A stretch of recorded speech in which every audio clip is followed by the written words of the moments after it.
Hi, welcome to NDE TV. I'm Peggy Robinson. Today's guest is Nicole Angelique Kerr, and she is going to tell us about her near-death experiences. And it's an amazing story. So, hi, Nicole. Hi, Peggy. How are you today? Thank you I'm so good. much for having me on your show. I'm so grateful. Okay, so you want to get right into it? Absolutely. Okay. I'll start when it happened. Okay. I, I was only 19 years old. Okay, that's the point in our life where we think we know who we are and what we want, and we're ready to go. No one can tell us anything, right? So I was actually a cadet out at the United States Air Force Academy in Colorado Springs. Now, you may wonder why I was a cadet, a female cadet. It was one of the first classes of female cadets, and I went there because I was a people pleaser. Okay. My dad was a graduate. He wanted one of us four kids to follow in his footsteps. So I wanted to please my dad. And I said, I'm going to apply. Well, I got accepted. And I was like, oh shit, I am not a varsity athlete. I am not in the condition to go out there and do boot camp. And I knew at a soul level that that military was not for me, but I overrode that and I went anyway. And I tell you, I struggled a Wasn't lot. your background beauty queen? Yes, I was 17 magazines from Mississippi. I headed up a teen board. I mean, the biggest sport I did was softball. Okay. And I go up there and I have two roommates who are varsity champions in track and field and swimming. Okay. And I'm going, oh, I can hit a softball.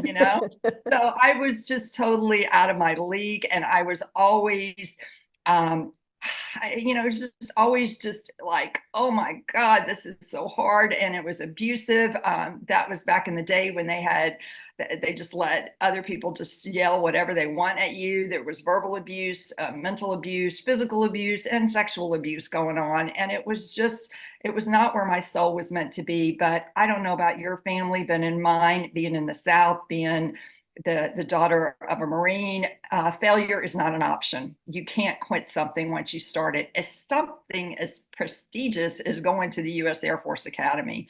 So I gutted it out and made it through the first year, but kept getting harder and harder and harder. So the beginning of my sophomore year, my soul did for me what I couldn't do for myself, is how I now interpret the car crash. And I was in I don't know if your audience can see that. Yes. That was a 1965 Corvette convertible. I was a passenger. I was getting a ride back with a senior cadet who I didn't know. And I just said, hey, do you mind taking me back? And we were the last to leave a squadron event.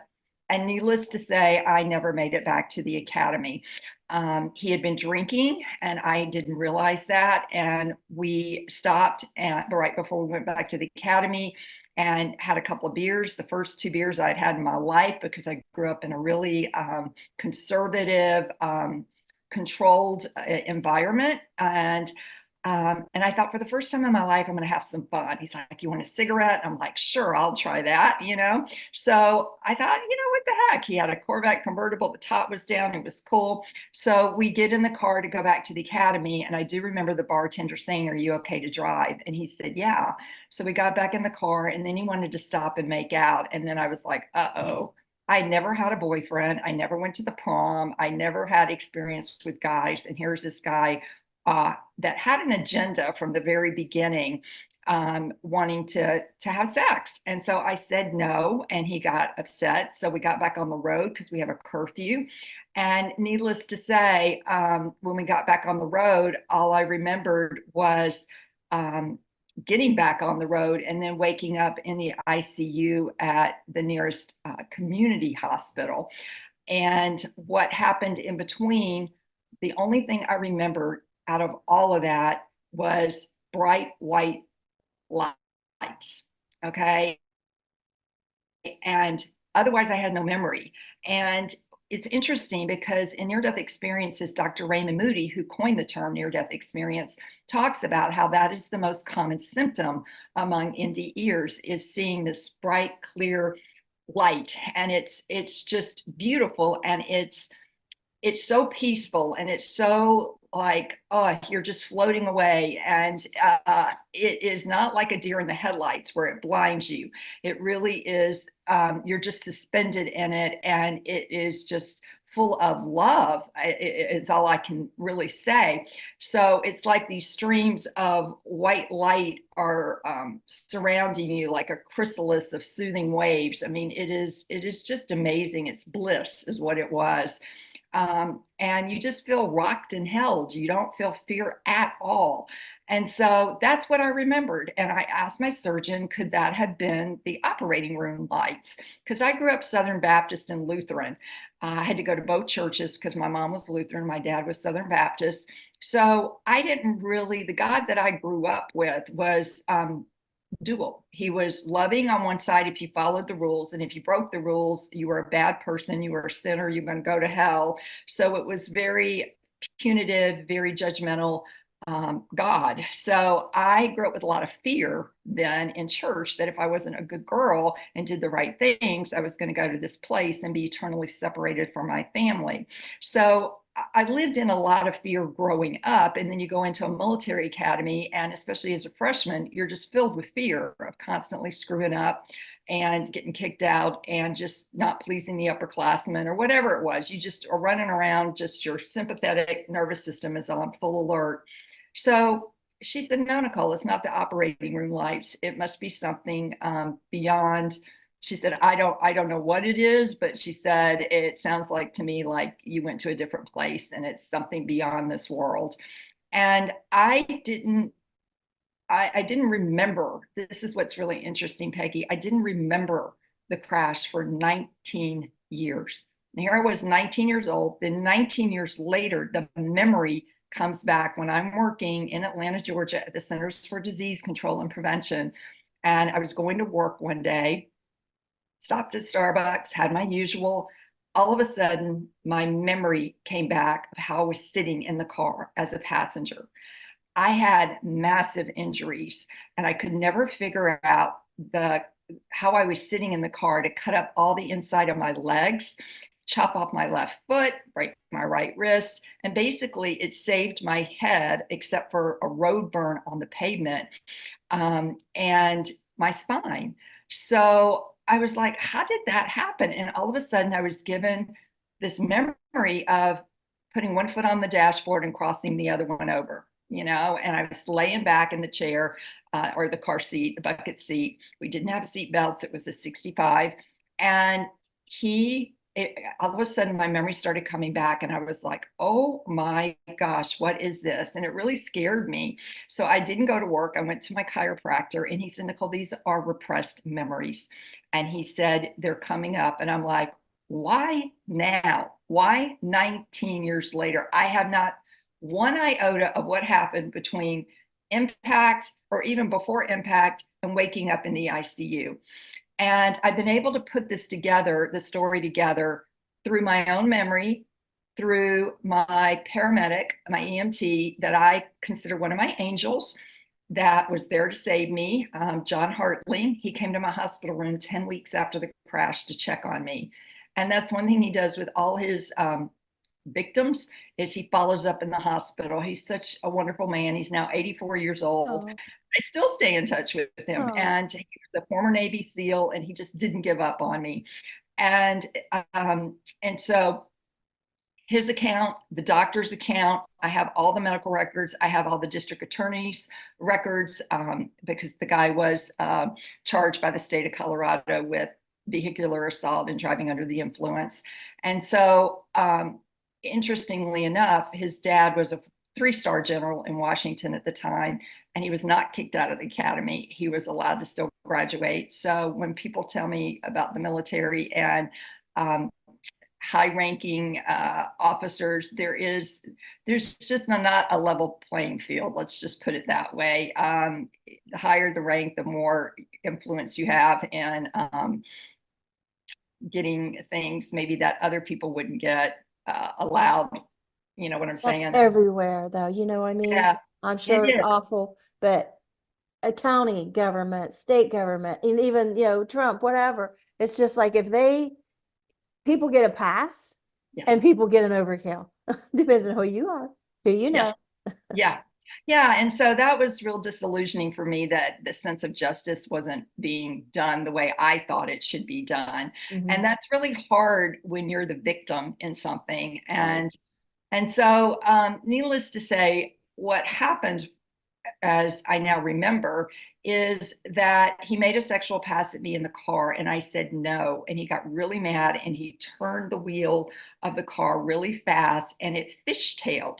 So it went in a circle and there was this huge boulder, because this is in Colorado, right outside the academy. We were going back and my side of the car hit that boulder and the car flipped over and wound up landing on its top. So thank God we didn't have seatbelts and we were thrown out, or we would have definitely been crushed to death.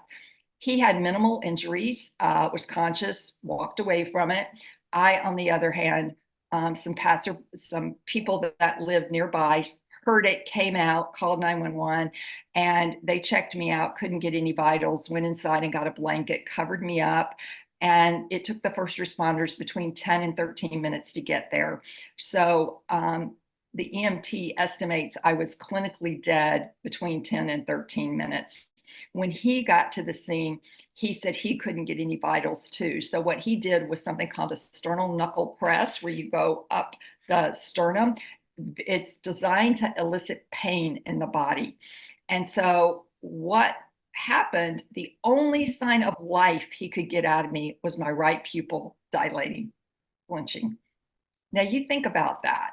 Okay. Have you ever heard of that phrase, our eyes are our window to the soul? Uh-huh. That's exactly what happened to me. On impact, when that car hit the boulder and I flew through the windshield, my spirit left my body and an angel came and took me to the other side. Okay. And on the other side, I was told, um, first of all, when you're in that spirit form, you're out of your physical body. I could look down and see my body on the ground in a ditch, the clothes I was wearing. I have a really clear memory of how I looked, and I was dead. And I'm up there with this angel, and I call him in my book called You Are Deathless. I call him Casper the Friendly Ghost because I didn't know who it was. And it had a male presence. It was maybe in its 30s, and it was translucent. But he took me up to this realm and I could hear other beings that I call other angels that were having conversations. Now, they're not speaking English, Peggy, right? So you're understanding this through vibration and telepathy. So I heard them say to one another, I wish the people down there, meaning us human earthlings, would ask us for help, because we're not going to interfere unless we're asked for help. So that's one of the things I want your audience to be aware of, is angels do exist. They exist in many forms. They exist in a human form. They exist in the form that we think of as translucent with the wings. And they need to be requested to come in to help. They're not going to interfere because of something called free will, unless it's a life or death situation. And that's what happened with me, is they came in. In fact, when I went through the windshield, I said, oh my God, help me. That was the last words that I remember. I knew I was going to die. I knew it. And And that's that's asking. yes, that's exactly right. And we forget to do that in our everyday life. And we need to develop a relationship with the angelic realm, with the spiritual realm. And remember, we are not alone. Ask them for help. And then you have to be open-minded and not have a preconceived idea of what that help is going to look like. It can come in a whole different form that you're not even expecting. So When I want to say something, when people interview me now, since I've had the podcast for a while, I've had over 400 guests. They say, what is the one thing you've learned through all these interviews? That's exactly what I say. I have learned from hearing all these interviews is that we are to ask. We are yeah. to ask. And it's a simple thing. It doesn't Mhm. take much, but we think we can handle everything. We think we can control our bodies. We think we can, we don't think death is going to happen to us. And that's another thing to really be mindful about in the present moment. We never know, Peggy, when our last day on earth is going to be. And if we actually lived with that awareness, we would be more present, we would be kinder, we would be more humane to Mother Earth, to all sentient beings, and to each other, and live in a deeper way. Because we don't know. You could go home this afternoon. You may not go home this afternoon. Something may intervene and you don't happen to get home. And that's why it's important to stay in the present moment and not take life for granted, because it can happen at any age, at any time. And so, getting back to my story on the other side with the angels talking, I was like, oh, wow, I can hear them. And then the being that was with me said, Nicole, you're going to go back. And I was like, no, I don't want to go back. I could see that body and I could see how mangled she was. And I was like, I don't want to get back in that body, because I didn't have any health problems up until 19. And I could tell there's going to be a lot of health complications. And I'm not sure how I'm going to be able to handle all those limitations. And am I going to be independent or dependent on somebody to take care of me? I mean, chronic issues, the rest of, I mean, I'm just starting adulthood and having to face all of these physical limitations that I never had before. It is overwhelming, daunting, depressing, just, oh, I didn't want to get back in that body. And then I didn't want to go back to my mom and dad and their religious constraints and their beliefs, because now I'm experiencing something that totally contradicts what I was raised with. And I'm going, oh, there's no way they're going to believe this story, that God is not about fear and judgment, because that's what I was taught. And God is just love. And I'm like, holy cow, did they get that wrong? And so I didn't want to come back. I didn't want to endure the pain and suffering that I knew was going to happen if I got back in my body. And so they said, no, you've got a mission. And my purpose was given directly to me by Spirit 19 years later. And it was said, they said to me very clearly, do not be afraid of death. And while, you might think that's a quite simple message, it's taken me almost another 2 decades from when I remembered that to understand what that looks like for me. And now I understand that my purpose, and I have shifted my focus towards the spirituality end of wellness that is essential. When we think of wellness in the wellness field, I've been in wellness my whole career. The first quadrant is physical, then you go to mental, and then you go to emotional and spiritual. But in the wellness industry, we never discuss spirituality. And that is essential in our wellness and our healing journey. And if you think about it, in almost every book that's written, death is cloaked in this veil of doom and gloom. And it has this cloud of depression and negativity around it throughout our culture and our society. And in my experience, and in the hundreds of thousands of people that have had near-death experiences, this is 100% different. Death is absolute beauty, light, loving kindness, just absolutely, you feel like you're an astronaut floating in outer space, full of awe and wonder. It is amazing on the other side. And that's why so many of us didn't want to come back, because it was just the complete opposite of what we were experiencing here on Earth. So remembering that and then getting back in my body, I was unconscious, they estimate, for about 12 hours once the EMT got to me. They had to do CPR the entire 20 minutes to the nearest community hospital that was not equipped to handle trauma. And my paramedic told me later, he said, Nicole, that's a long time to do CPR. And he said, most people do not make it. And he said, we were just scared the whole time we were going to lose you. And then when I got Thank to God they didn't give up. I mean, because that's a long time. And that is part of why I love John so much, is he just wouldn't give up. When he saw that pupil dilate, that's when my soul entered back into my body. It came in through my eye, filled my body, and That's where the breath, the life is all in that cell form, comes back in, and he could get a blood pressure reading on me of 60/0. Before that, he couldn't get anything. Now, that's still pretty life or death, but at least it was life, and barely. And they kept it going until they got me to the hospital. And I happened to have the first woman surgeon in Colorado Springs on call that night, a thoracic surgeon.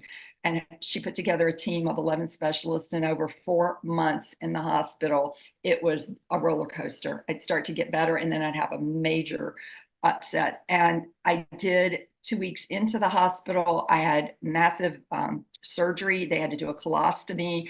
They had to go in and cut me from here to here to relieve 3 types of bacteria that had gotten in. I got sepsis. I got gangrene. I mean, it was horrible. I mean, it was just one thing after another. And I just wanted sometimes to just die, to just leave. And in surgery, it was emergency surgery. I coded, it was code blue. My parents were in the chapel, and I just left my body again. I said, this is too painful. I can't deal with my parents somehow blaming me for getting in the car with the drunk guy instead of realizing he was responsible. They told me I disobeyed my dad's rules and therefore God's rules. So when you disobey or disappoint in their book, that means you deserve some kind of punishment. I And don't think that this younger generations, my grandma used to call it, understand that. I know exactly what you're talking about, but I don't think they understand that kind of judgment yes, like we'd had. I mean, I'm sure it's still there and maybe more so in other, some families, but that level of fear that you would rather be dead than have the shame yes, that you were with a man and it has some implication of what happened. yeah. It's crazy what women have to bear. Yeah. And what has haunted me, and I have had to work through on so many levels, is not the wreck itself. It's the fact that my parents never believed me, that I didn't cause it. I wasn't responsible. In their eyes, because I chose to get in the car with that guy. And, the clincher of this is my roommate. I talked to her 2 years ago, right before I published the book. I had not talked to her since I left the Air Force Academy in December of 1983. And she said to me, Nicole, did you know that I quit the academy? And I said, yeah. And she said, do you know why? And I said, no. And she goes, because I caused your wreck. And I said, what do you mean you caused it? She said, we had an agreement that we were going to ride back together to the academy from this event. And when it was over and you came over to get a ride with me, I said, no, I'm going to drive the senior cadet who's drunk. And they were all drunk because liquor was provided by the Air Force. I'm going to drive him back, and I like him and I want to make out with him. So you need to go with that other guy. There's one guy left over there.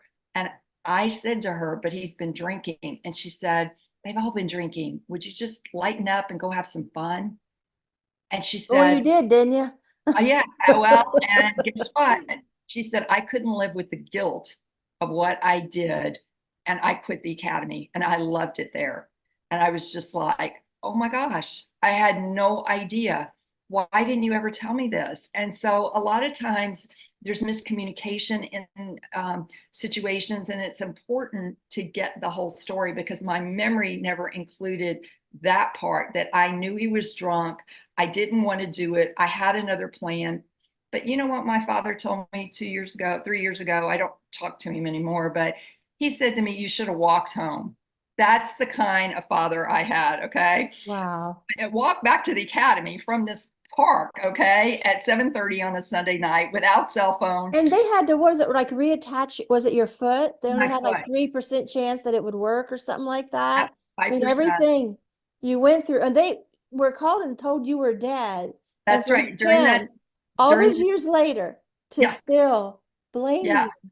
That's why I just can't get it. I can't comprehend it, but yeah, that surgery, I left my body and I wanted to find that light again and go back to the other side. So they announced that it was a code blue, and they told my parents they lost me. So I was on the table. I was pronounced dead. They were, they were doing the prep work for a deceased body on me. And then my angel, who I now know is James, he catches me and says, "You're going back in that body."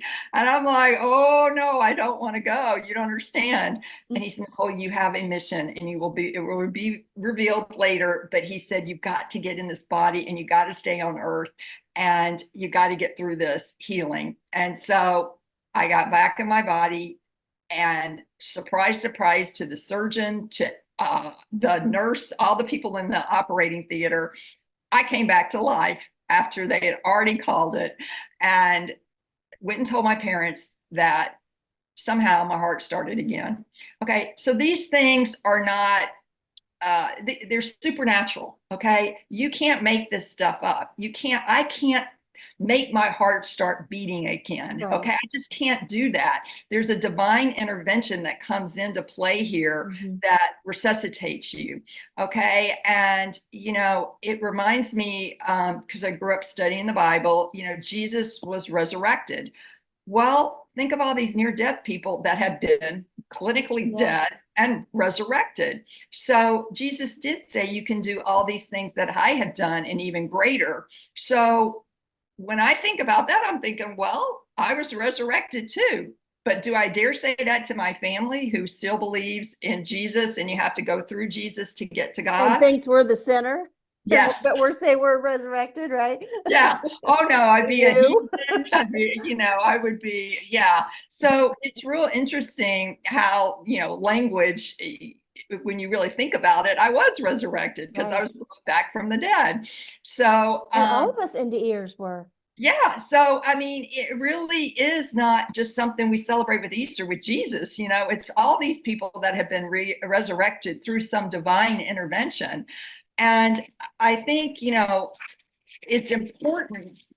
What I experienced on the other side with God was just an energy of loving kindness, of love.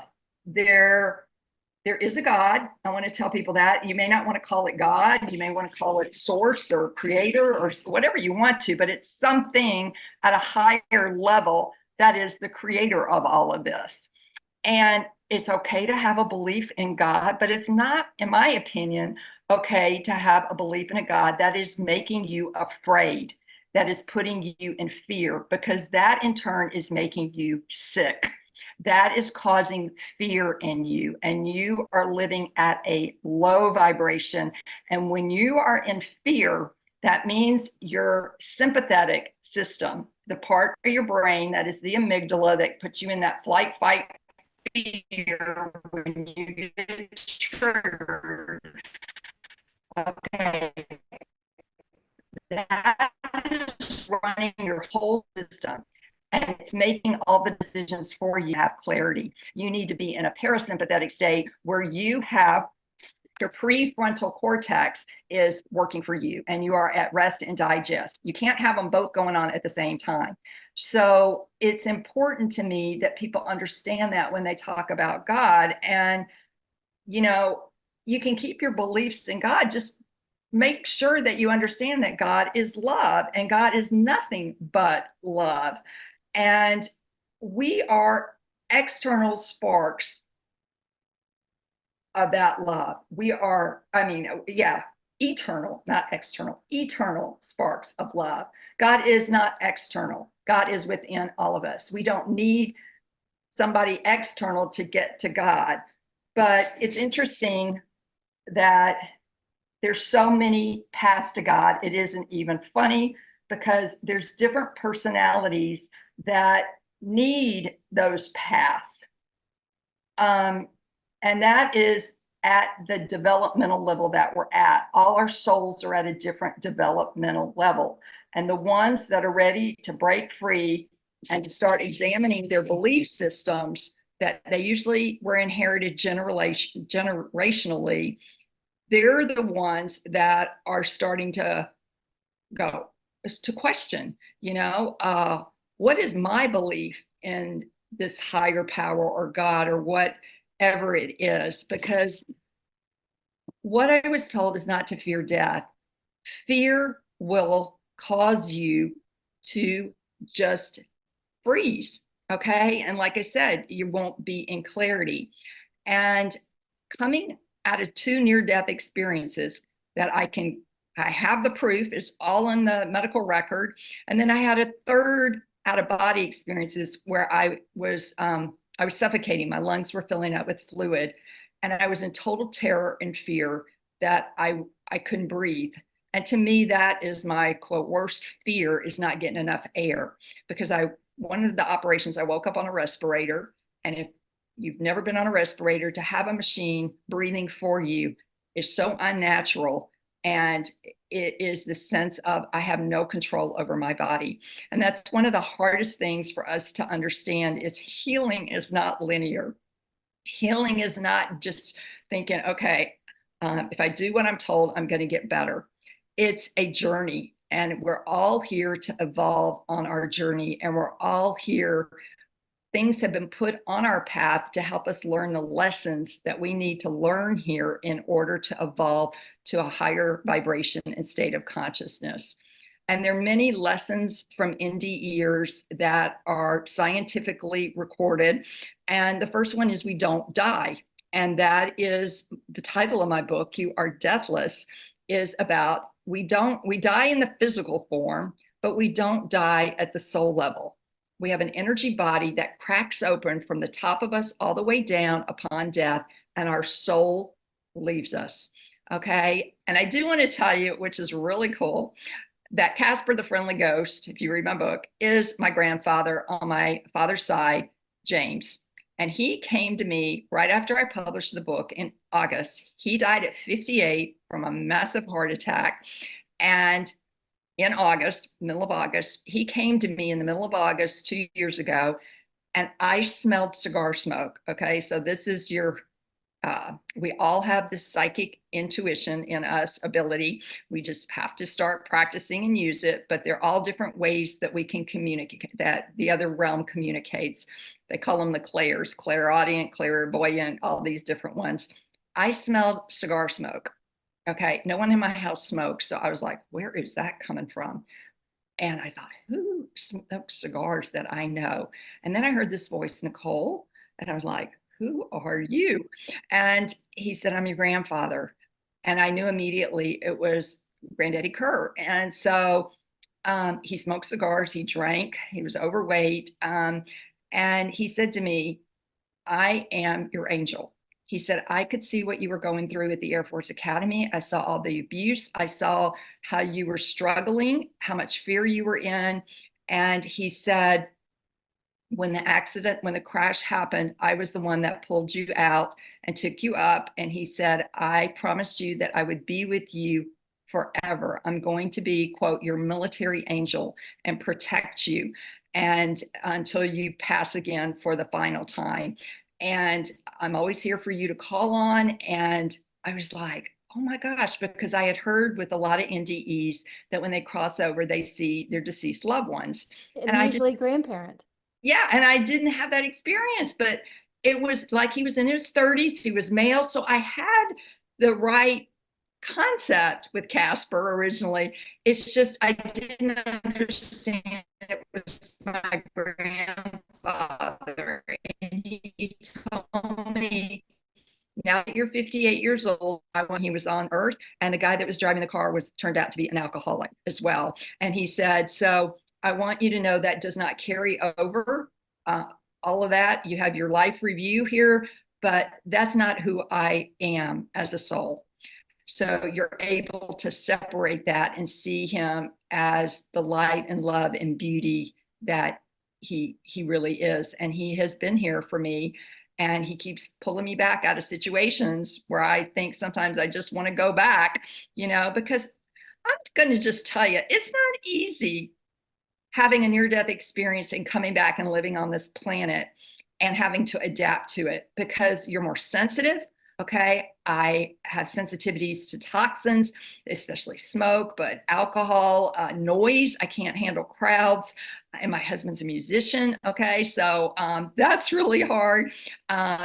Energy with people and crowds, I'm very sensitive to that. So I tend to be more of melancholy and like a hermit, I I have to think really once watch. we've had that telepathic communication on the other side, that when we come back, we just pick up on so much stuff that other people probably aren't. And it can drain us. Yes. Yeah, and that's what I've been experiencing a lot the past year is just extreme fatigue.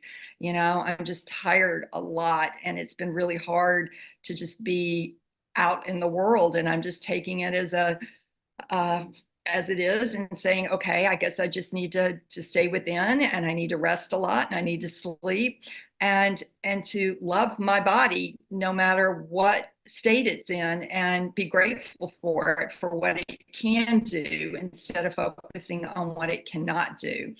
And I think that's the other thing I want to say about fear is when you're in fear, you're trying to control and fix, usually yourself or another situation. So that's a real clue to me is when I'm in fear, if I'm trying to fix my husband, especially. Yeah.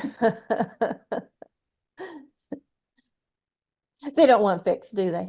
No, and they don't need to be. They're perfect just as they are. And I have to learn to accept that. So anyway, it's been an amazing journey, and it continues to unfold. It took me 13 years to write my book. And it was hard. It was really hard, but it helped to heal me. And then it was a whole different story to do it on Audible.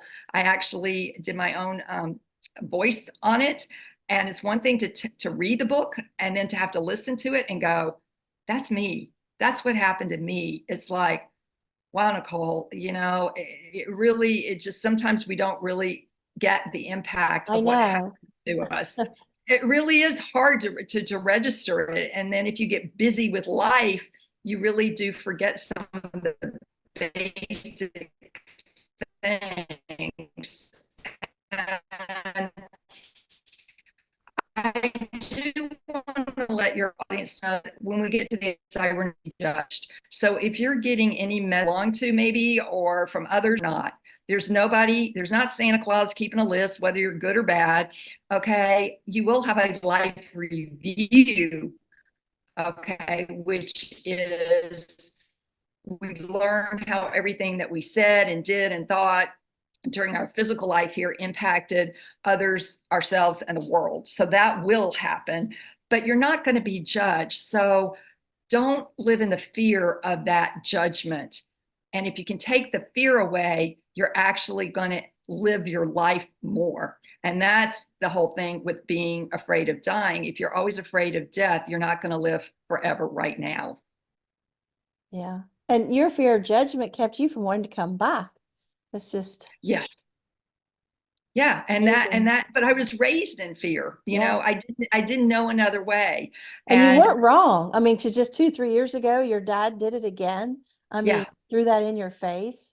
If you hadn't and gotten that's that car, yeah, and that's finally when I had to just say, I'm done with you, Dad. I'm not going to listen to you anymore. I don't have to, because I think a lot of us, especially in the South, it's that commandment, fourth commandment: honor your mother and father, and forever. And the truth is, if they're toxic or if they're critical, judgmental, narcissistic, all these different issues, it's you can't keep interfacing with them thinking you're going to be okay at the end of that conversation, because they're going to put it back on you, and they're going to use their version of God as the reason.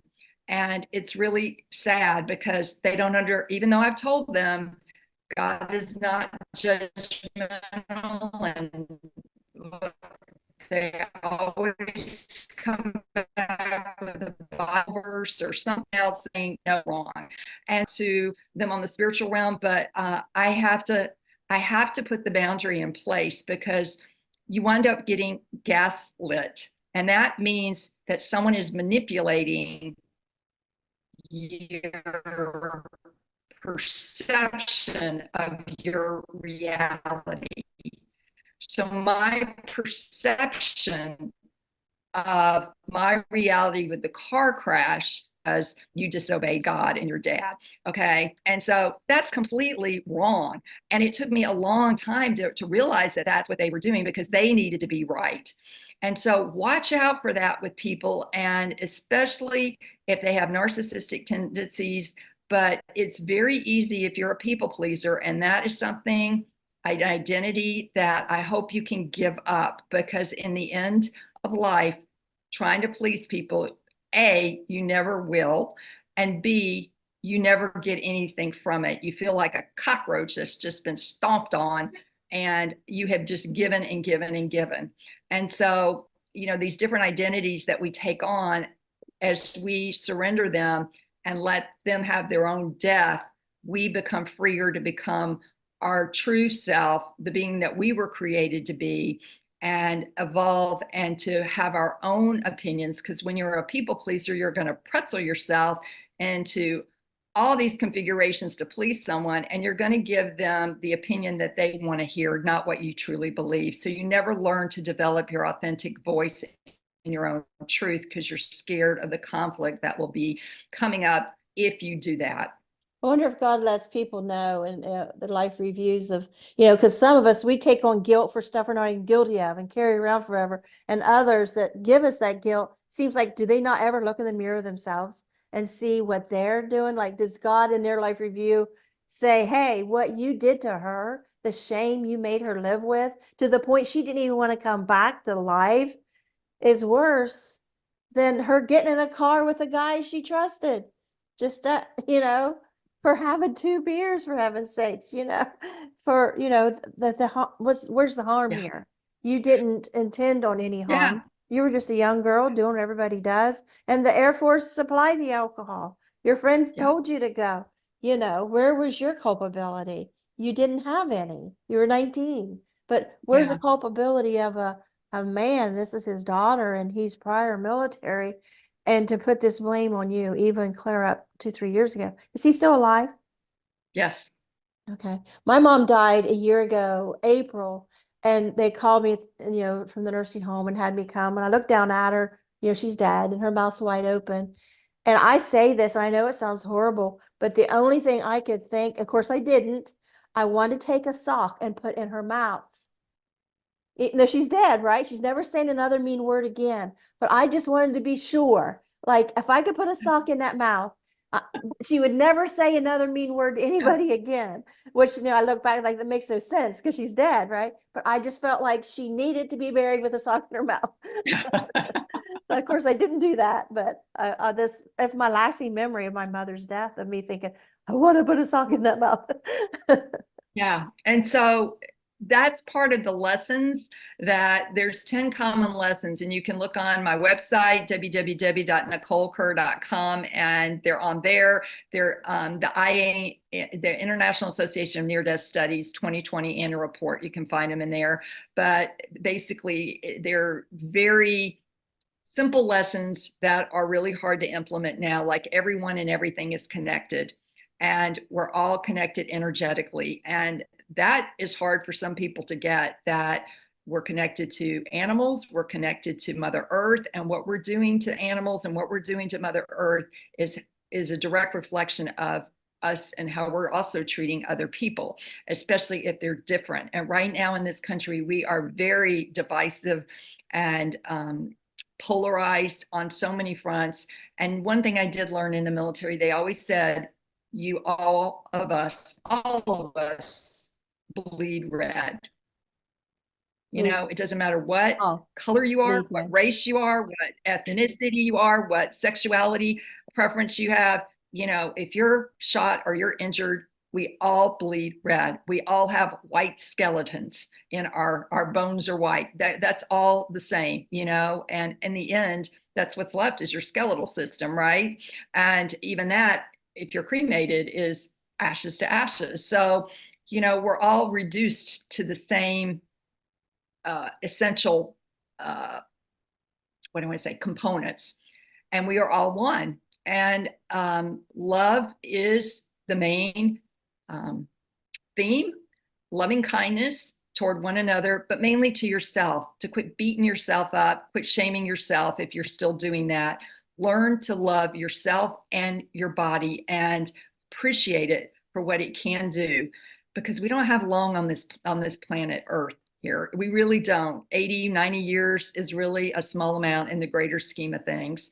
And the other thing I want to say is loving ourselves and others is the most important thing that we can do. And if we put love above judgment, we are going to have peace in ourselves and in the world. But right now, in my opinion, we have put judgment. We're judging others, we're judging situations. Therefore, we're not able to love ourselves or others because of the judgment, and we're not at peace. Yeah. I see a lot on Facebook, like people that judge, people that judge. I'm like, you hate people that judge? Like, I think we all judge. So I think it's kind of a thing people take to an extreme when they hear Yes. that, or they, not what you're saying, but just in general. And it's like, I see every day on Facebook, people hating on Christians because they judge. I'm like, you're afraid that they'll judge you, so you hate them because they're like, and they hate religion because they judge, and I don't Well, know.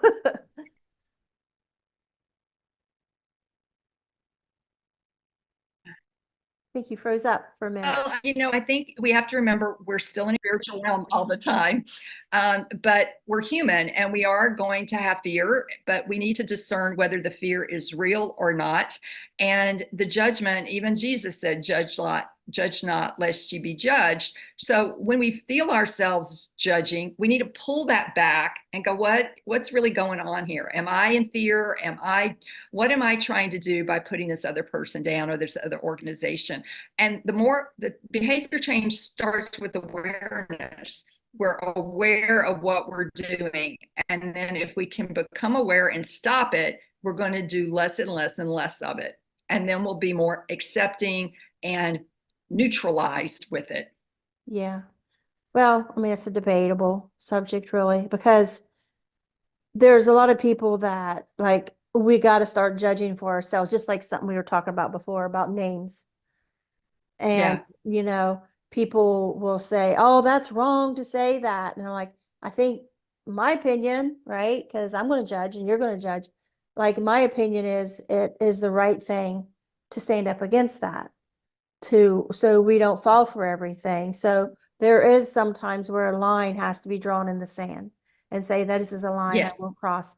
This is not something I will do. And, and we're all, we're mothers or fathers, or, and we say, you really shouldn't do that because the consequences of that is this. And so people will say, I don't judge. I'm kind of like, oh, whoa, this is like a huge conversation, really. Really, it's not black and Yeah. white. And Like, it is, once again, the human nature, just like you don't want to feel pain, you don't want to judge, but you are going to feel pain because you're in a body that has pain receptors. And it is in our nature to judge. But like I said, is pick your battles and be aware of what you are judging in terms of the bigger effect on mankind or humankind, and how that's yeah. vibrating throughout. And everybody's saying that nowadays, but yet, like you said, we're so divided now. Yeah. And So I we're doing it without even realizing that. I see people even like changes. I bring up Facebook. They want to post a cute picture because we don't even have discussions anymore. Because we cannot have discussions anymore without people going for the throat, getting upset, and they're so divided that we can't even really have a conversation about anything. And online relationships seem to be really much safer than personal ones because it's so different now. People Yeah. don't know how to have the conversations that are real conversations, that we're not afraid to open up and share opinions. Everybody's like social media talk, Right. the safe Right. talk. Let's just Yeah. stay with, isn't the weather nice? There's a freight train coming. It's going to be here any minute and kill us all, but let's talk about the weather. Which which might be a good thing, I suppose. But Yeah, yeah, it's true. There's and now we got artificial intelligence coming in, to I'm an author as well. So, it's interesting to me how it's much easier to get AI to create books and term papers and letters. I need AI to do my dishes and I need them to do my laundry, yeah, I'm waiting for that robot. That's right. That's what I want. Yeah. The heck with changing my Facebook and how to say Yeah. it more eloquently. Heck with Right. that. I need to do my dishes because I'm tired of it. Same here. And I'm hoping that we live in our age group, and I'm probably older than you, but that I'm going to be able to take advantage of these nurses' aides like robots. I'm looking forward to that. I hope it's ready when I need it. So I don't have to hire people in my home because I don't want to deal with people in my home. I think it will be. Well, not only is it dealing with people in your home, it's the expense of it. And most people don't have the savings for that. And that's why long-term care insurance was so expensive. And now you can hardly even get it, is we're just not real sure. And especially people that have had chronic illnesses, and you're seeing more in that with long-term COVID. More and more people are developing symptoms that they're like, I never had this, I never had that. And now, whether it's the virus mutations or the vaccine or whatever it is, their immune systems are not responding well and causing complications. And, we're just at the beginning of understanding what these symptoms are about. But we also, we're going to need that we're baby boomers. This is that population that is going to all age at one time. And there's no way the medical system is going to be able to handle it. I don't know about where you are, but right now to get a specialty appointment in North Carolina, in rural parts, it's 6 to 8 months to get in with a rheumatologist or, a neurologist, because they're a lot of them have retired and moved on or quit. And the system is just overloaded right now. And it's very, hard because I'm a veteran. I'm a 100% disabled veteran as a result of this crash. And 22 veterans commit suicide a day. And that, to me, a day, okay? So 22 times 7 is what? Can you do math on Yeah, on it's the a air? lot. It's a lot. Yeah, and you multiply that out. And part of that is something called soul loss. And I know we probably don't have much time, but I do want to just say, we're real cognizant of getting a flesh wound. Okay, you broke your arm, you have to set it to heal it and all this. Then we have mental wounds. And in order to heal those mental wounds, you need to see someone either for medication or counseling, a psychiatrist, psychologist, but we need to address the mental health wounds as well. But there's also soul wounds, and that's that part of the spirituality that I was talking about with wellness, that we don't go there in the wellness field because we're afraid to offend somebody based on their religious beliefs. But we need to separate that out and say there's something called soul loss. When you go through a will fracture, and it does that in order to protect you, but those pieces that fracture need to come back in to make you whole again. And that's what I didn't ever realize until 2019. That was integral to my healing process, is that I had lost so many soul pieces. I had a huge hole in my soul where I was disassociating a lot. I was not being able to be grounded because it was just empty. So I had a shaman do a soul retrieval on me. And it's interesting because there's 3 criteria for soul loss. And I'm just going to mention this real quick, because if you're still having trouble and not healing, you may want to look at soul loss as a potential reason why you're still suffering. 1, you don't want to be here. Okay. Now that was clear with me. I didn't want to come back. 2, a low level, consistent feeling of something is missing. And it's interesting to note that this is usually compulsive behaviors and addictions fall into this statement. And I can clearly see where I developed an eating disorder. Not even a year after the crash, when I went to live with my sister, and my mother and I had become codependent. So I went to live with my sister, and I was not ready mentally to take on school and everything else. So I developed compulsive eating. Back today, it's known as binge eating disorder.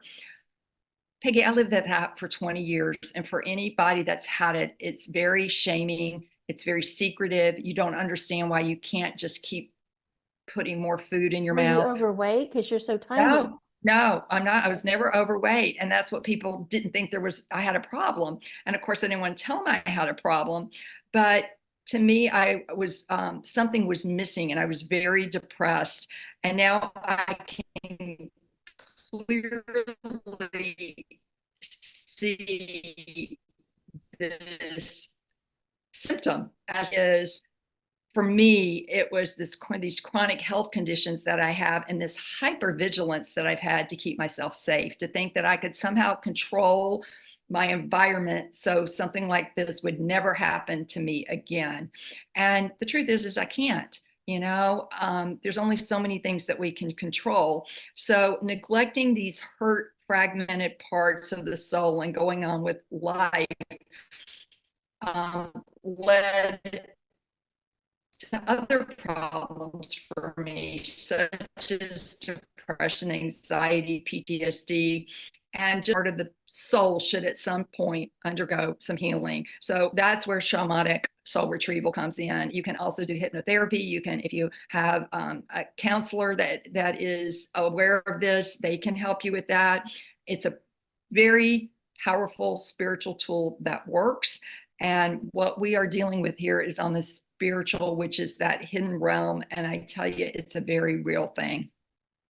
Now I want to ask you something that makes me think, and maybe you're a person to ask. I've mentioned this before and I put it in my book, but I really don't talk about it much because it sounds so weird. So after my 5-year-old drowning, there was a time that I went and knocked on the door. I'm 5 years old, and I get up to go to the bathroom. Everybody else is in bed, asleep, except for my dad. Because I knock on the bathroom door because I see a light on, the door shut. I hear him slam the newspaper shut real loud, and it makes me jump. And he opens up the door and he says, fine, like you want the toilet, you're going to sit there and you're going to stay there all night, because I interrupted him, and you're not going to get up until morning. Well, so I sat there, and at one point I looked at this little window up top the wall on the right, and I thought, I wish I could go outside, out that window, to play outside. All of a sudden, okay, I don't understand this. I see like a spirit, and I always think it's a boy for some reason.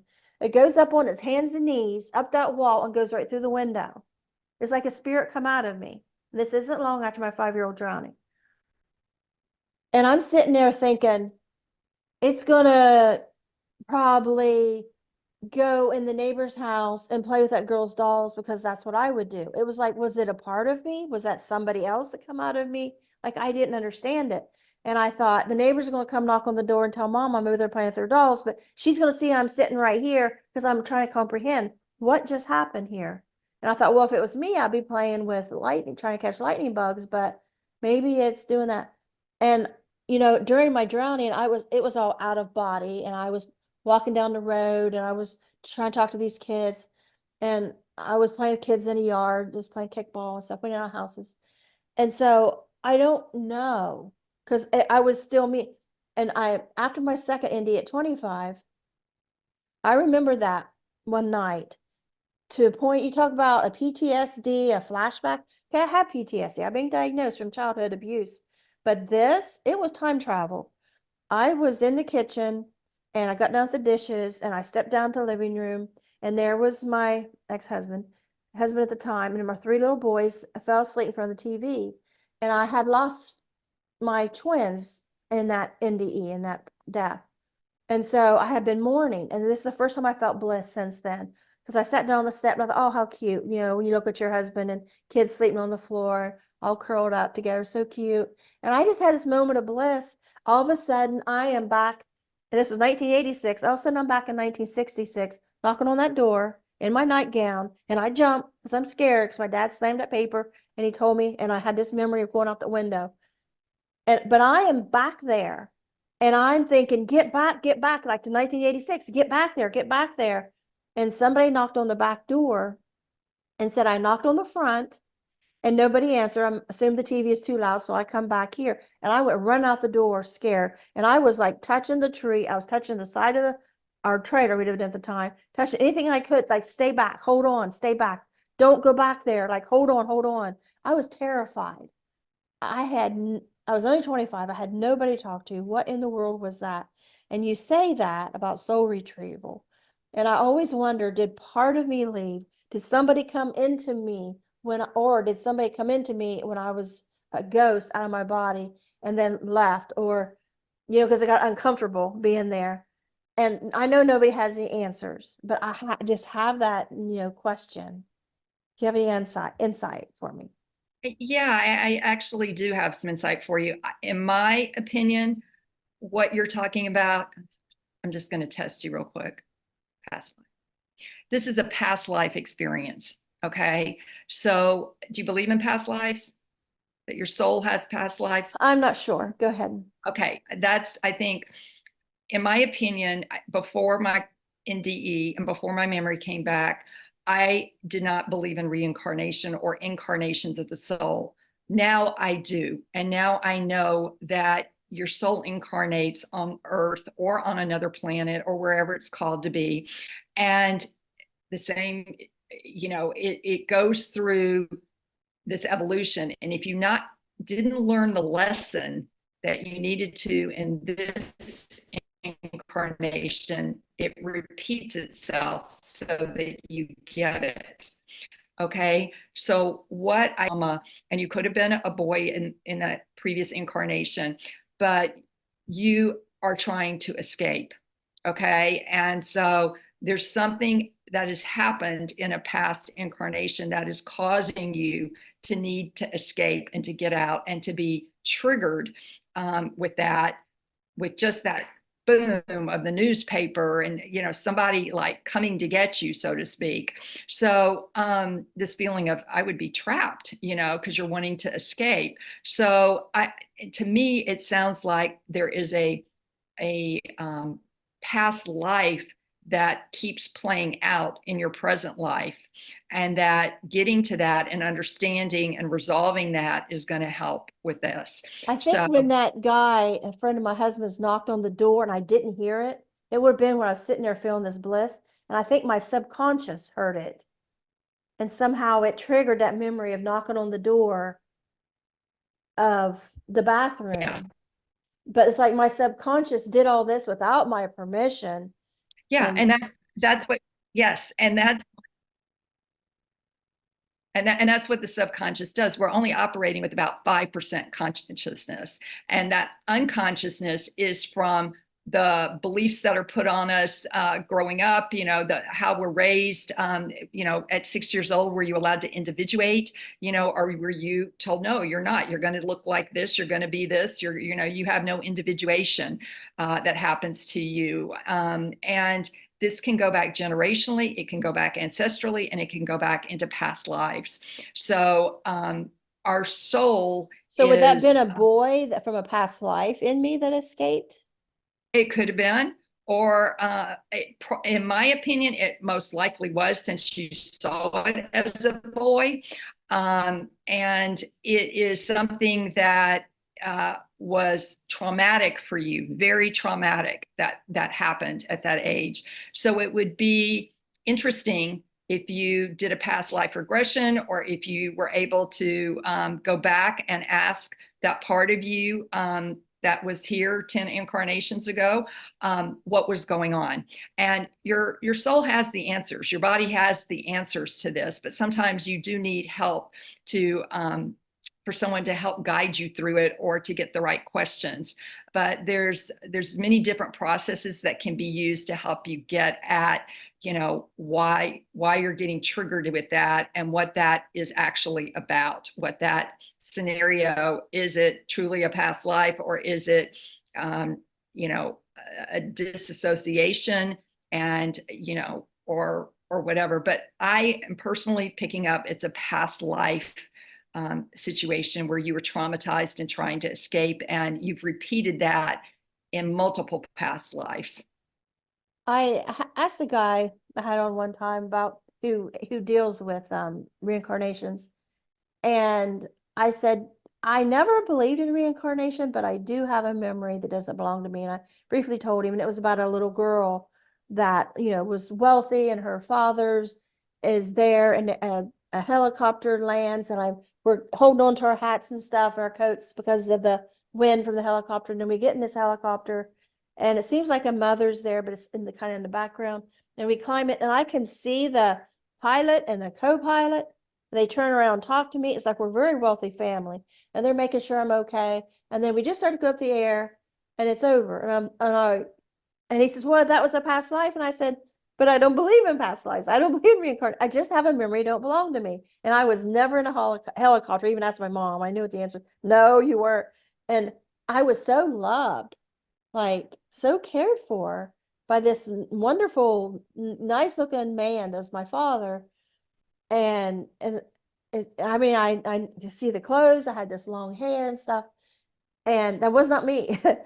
And I was poor, and I had a short pixie haircut, and so, but I never thought about asking about the boy, because I never thought of it as far as reincarnation. I've always thought, what was that? What sense does that make? I was so embarrassed to tell anybody about that memory because it sounds just weird. I don't hear anybody else No, say they no, see a no, soul come out of them, and I never seen it come back. no. Well, and they're trying to help you heal.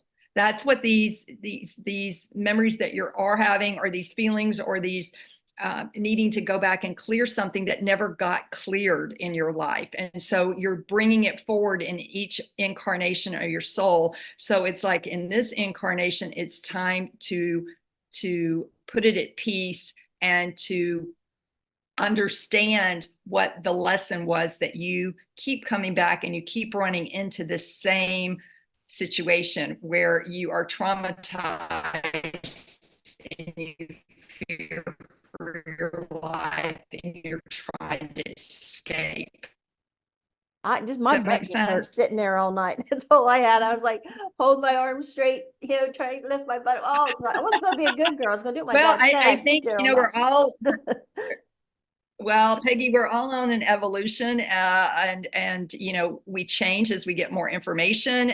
We change our views, we change our thoughts, and when we have experiences happen to us that we can't reconcile, then it opens us to start looking into other modalities, mediums, and things like that. And I can tell you, your soul comes back, and that's what my soul did. It came back in that eye, but when you die, you will have that life review, and then you choose to incarnate again, and you get to decide, just is it Earth, is it another planet? People incarnate from other planets onto Earth because they're from a planet that has a higher vibration. They respect each other on the planet. They have they're into the light and the love more, and they're trying to help the Earth raise their vibration. And it's very difficult because they're seeing all this fear and crime and hatred toward one another. And it's hard for them to reconcile, how is this going on? And a lot of them just want to leave the planet when they get caught up in trying You to mean like adapt to people be, are coming back from NDE and saying, I'm from this other planet? Like, well, not only an NDE, but and your soul, once you've passed on and then you've done your life review, and if you choose to come back again, you may want to go to a different planet, or you may want to come back. oh, People from other planets incarnate here. do you So ever wonder if you stayed and somebody else come back? those are called walk-ins. Okay, that's somebody that walks in and takes over your body because you just want completely out. There are people that it's been a documented phenomenon since the 60s that I've read about, goes all the way back there. There are people that do claim that, yes, they died or they wanted to die, and some other entity comes in and takes over their body and lives their life as them. And they're perfectly, it was an agreed upon exchange. So yeah, things like that do happen. And that's why you have to suspend all your beliefs, because in the spiritual realm, anything can happen. It really can, because we're dealing with energy here. We're dealing with vibration. We're dealing with telepathy. We're dealing with all these things. You know, your eyes here can only see 100 and maybe 180. But when you die, you see 360 all at once at the same time, you know, and it's just like unbelievable. So we have to get out of thinking that we're finite in this human body form. Yes, the body is going to decay and die, but the soul, that part of us that keeps us breathing, that energy, the chi, you know, that is what goes on, and that is what continues to evolve. When I was 16, I left home because ran home because my stepdad was going to kill me. My mom told me, yeah, it's matter of time. So I ran away to live with my dad. And the guy that picked me up to take me kidnapped me and raped me. And I left my body and had this, you know, experience. Of course, I didn't know what that was. And then they put me in a group home for my protection because stepdad told the police, yeah, I'm going to kill her. It's my right. She's my daughter, whatever. And so they put me in protective custody, put me in a group home. And I had to go to court. And my dad stood up and the judge said, do you want her? And he says, no. And he sat back down. When my dad did that, something clearly broke in me. And a voice said, you're weak. We're taking over now. And come up with a plan that I was to go home, let my stepdad kill me, at least my little brother be safe. He was 5 years old. And so my stepdad would go to prison for my murder. My dad would feel guilty and sorry that he stood up and said, no, I won't take her. And my mom would lose her lover, my stepdad, but my brother would be safe because I didn't want to go back. If I went back home, my dad wasn't going to take me. That meant I was going back home. And I didn't want to live in that fear again of him. And now I thought, I'm going to go home. I'm going to be in control. I will control this murder because it's a matter of time when he kills me. I'm not going to live in that fear. I will choose the time. And so I went back and I chose the time and I put on this jewelry that from my rapist, I knew would make him mad because he was black man, and the guilt and shame and all that I knew that I would have coming back.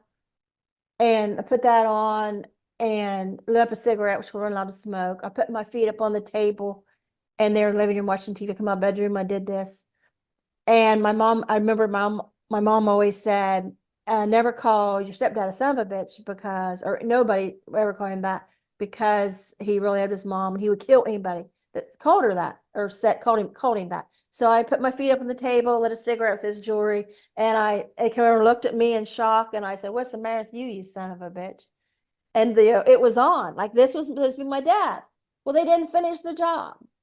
But you saying that makes me realize it don't have to be an NDE, or it's like something can, and I don't know about reincarnation, but what that was that stepped in at that moment, it was so clear that, you know, it was undeniable that somebody says, we're going to take over your week. And as I walked up to the witness stand, the judge had me come up right after the dad said no. There was this whole thing going on spiritually. As I'm walking, I was hearing, you're walking to your death like a pirate walking the plank, like someone that's going to the guillotine. All these, a slave being hung on a tree. I was shown visual, very visual, all these kinds of deaths. And I was told righteous being judged by guilty. And that's what was happening to me. I was righteous being judged by guilty. And so I went out and the judge says, why'd you run away? And I said, because I can't get by with anything. Because I'd already decided I'm going home and get murdered. I wasn't about to cry and boo-hoo because I get abused. And I'm past that. You know, I feel like I'm past that. We're not going back there. And I control this now. And so you say that, and I always have wondered, is that little B word, you know, that says we're taking, is she still here? You know, does she step in times of, because I can do that. I can flip on that B word like that. And people are like, who is she? That's not Pegi. Oh, I can flip it on, you know, when needed. Well, that would be something I would, there's a lot of information and a couple of books out there on walk-ins. And I think you would find that a very fascinating subject. And you may actually be one of those people that you have an agreement that they're going to take over your life because it's unbearable at the point where you can't go on anymore. Okay. And so it sounds like to me you went through massive, massive, extreme trauma at such young ages that are clearly developmental points in your childhood that would affect you the rest of your life. And you could not see a way to continue on.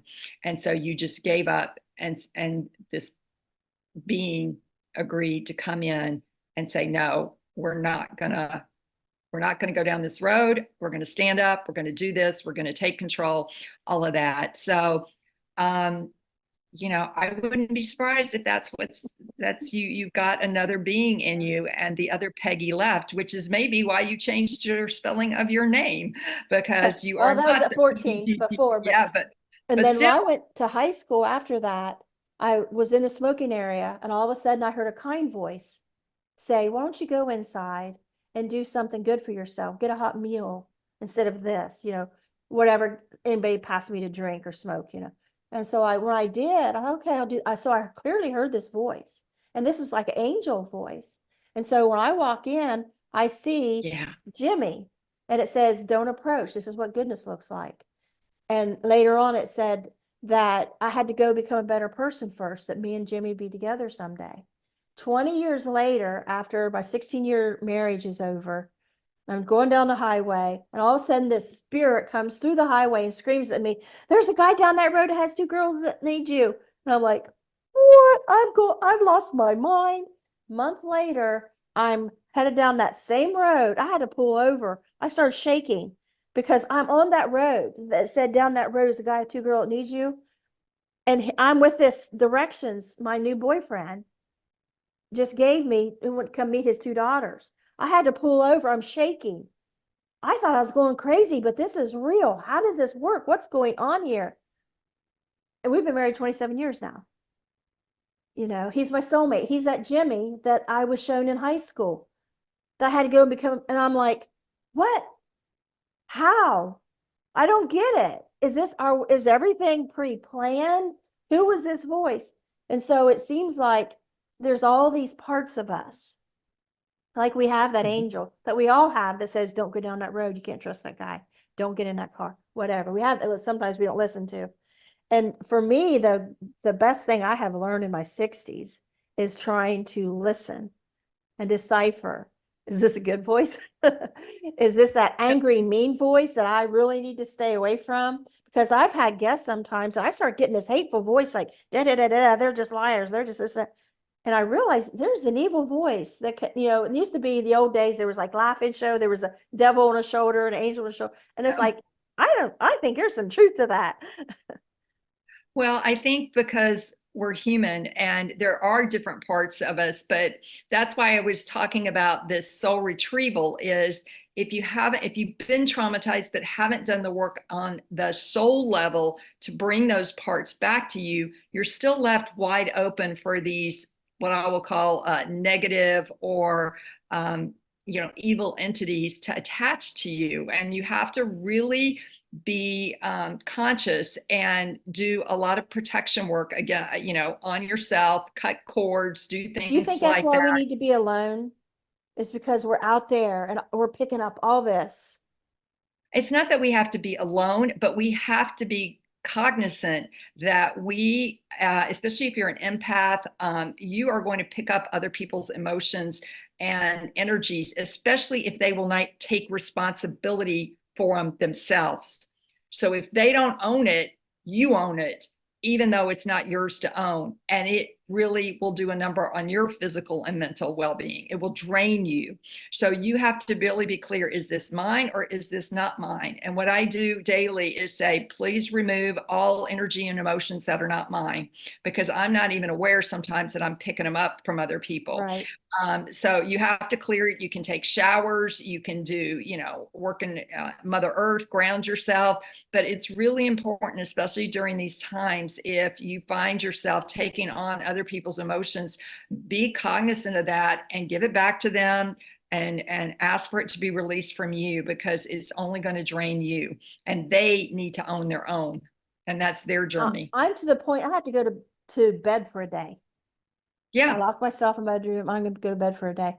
I just get like, I got to clear it. Yes, you do.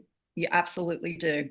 And that's one of the things, as someone who comes back from an NDE, you have a spiritually transformative experience. Whether you want to accept it or not, you have had it. And that's why it makes being on this planet hard, because you have had a whole different experience and realm of vibration, and you know what it feels like, and you're trying to find it here, and you're trying to find like-minded people here that have experienced it. But it is sometimes just really hard to live on this planet if you are sensitive like that. It just is. And so you have to be vigilant, and you have to put yourself first, and you have to take care of yourself and enforce boundaries and do the work. Otherwise you're going to be totally blown out and over stimulated, and just staying in that sympathetic state of just constant fight, flight, fear, and that is no way to live. Yeah. And I have found, at least for me, that I'm so sensitive to caffeine. I'm sensitive to alcohol. I'm sensitive to sugar. I'm sensitive to Yeah, the carbs. I list, I mean, think as we get older, the list gets longer, because yeah, it is. toys, light. Yes, I yeah, mean, it's true. I am too. and I And probably always was, but I think I was younger and healthier and had more energy that I could cope. But it's like as we get more tired, it's like I can't take this on. yeah, and you can let spirit know that. Just say, hey, time out. I can't take any of this on right now. I need a break, and they will give you a break. You have to ask, remember? Go Yeah, back to yeah, ask. yes. Okay. Yeah, but when we were talking about asking, I was mean like asking God.